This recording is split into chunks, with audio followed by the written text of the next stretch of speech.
and welcome to the Kellet Pottery Showdown. As you can see, Ms Spizz is in the middle of making something quite strange. I wonder what she's doing. Well, this is what we call a potter's wheel, and she is going to be making a cup. Now, it's a cup that you would find in a shop or in your house. This is how they are made. We use a potter machine, a pottery wheel, some clay and lots of water, and we use our hands. It takes a very long time to learn how to do this. This process that you can see right now is centering, which means that we need the clay to be right in the center so that we can make something round. Now, what we're going to ask you to do is to make a cup and a saucer using your hands. However, this is another way that you can have a go when you're back in school to make a cup, and we thought that we would show you because it's very satisfying and an extremely awesome way to make any kind of pot, cup, whatever you like. So we're going to show you how that works.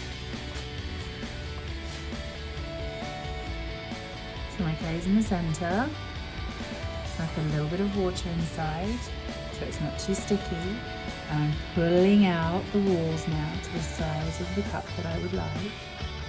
And when I'm happy with how wide my cup is, I'm going to put it up into a straight cylinder.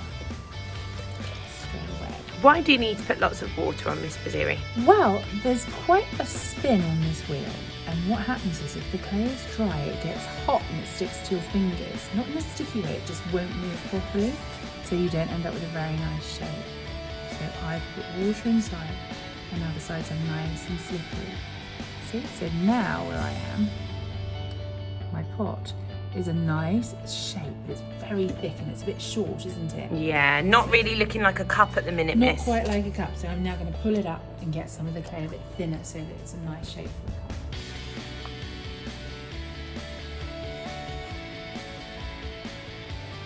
What do you think you need most when you're making a cup? Do you need lots of water? What do you need?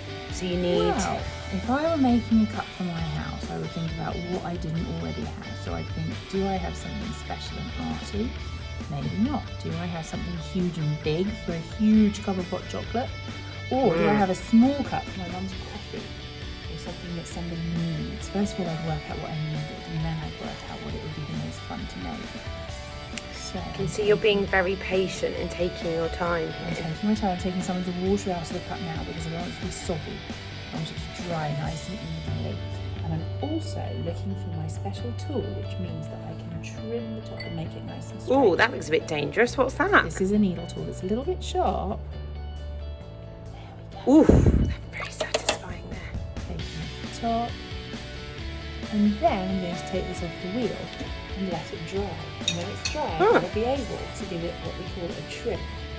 So the trim means that I can put a foot ring on, which looks a bit like this. Can you see the bottom of this? Oh, very professional. That is exactly how plates and cups look from the shops. Right, so we put different kinds of foot rings on. And you can't do that now. I can't do that now because my clay is still very wet, so I'm going to let it move along this little wet patch on my wheel. Whoop! Take it off and see how it's not very nice. It's a bit messy at the bottom. Ooh, yeah.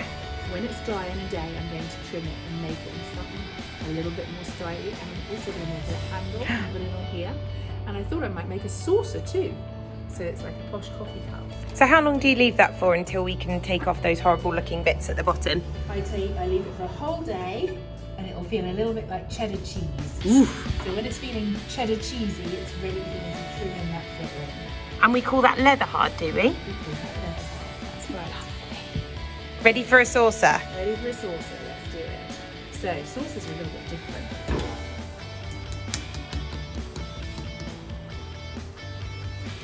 So Ms Spizz, we need to put, once they've been trimmed, we then leave them to dry and we put them in the kiln. How long does it go in the kiln for, do you think? It goes in the kiln for a long time. It needs to get very, very, very, very hot.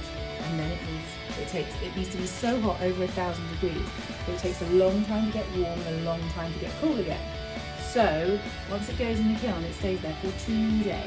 The first day it is just getting hot and being cooked, and the second day it has to get cold enough for us to open up. So because I'm making this time a plate, I don't need to make it, it doesn't matter so much about the centering. And I'm making a small plate because it's going to go underneath my cup. Now my plate is not going to look like a great plate at first, you're going to be quite surprised, it's going to look like a blob. But when I do the trimming, I take away a lot of this clay and add in a foot ring. So you're doing the same process as you did with the cup.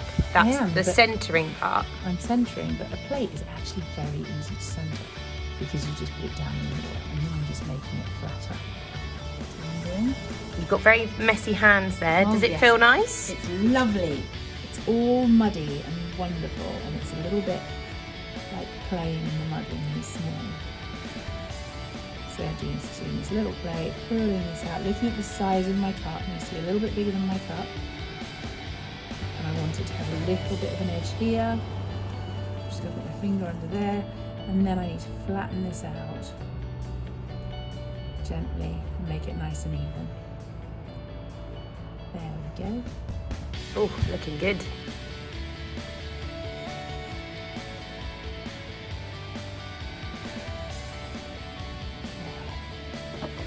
Now I'm pushing the clay really hard and flat now, because if I don't, later on when it dries I might get cracked. This is called compression. And I'm going to take a little bit off around this edge. We don't want a wobbly cup on that plate either. No, we don't. So what do you think I could do to stop the cup from moving around?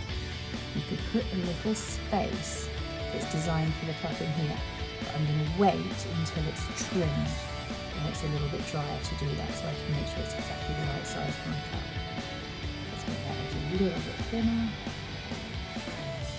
And there's my saucer. Wow! So we have had in 7 minutes the wonderful Ms Spizz. We've got a cup, we've got a plate, and we've got a very happy teacher.